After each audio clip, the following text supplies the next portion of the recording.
नमस्कार, मी राम धनगर. आपण पाहत आहात वत्सगुल मुलाही. पाहुयात वाशिम जिल्ह्यातील महत्त्वाच्या घडामोडी.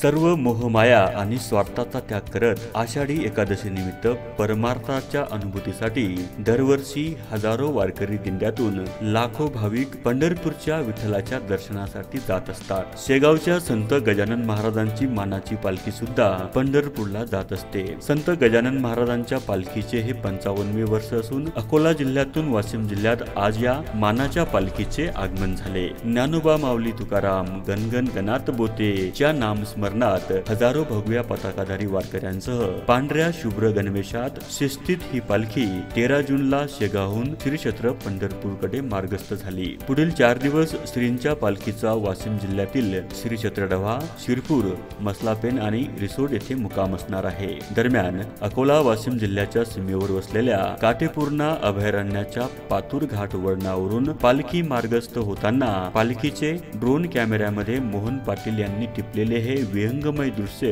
पालखीची शिस्तबद्धता, भव्यता आणि दिव्यता दर्शवते. पाहत रहा वत्सगुल मलाही. आपली संस्कृती आपला वसा.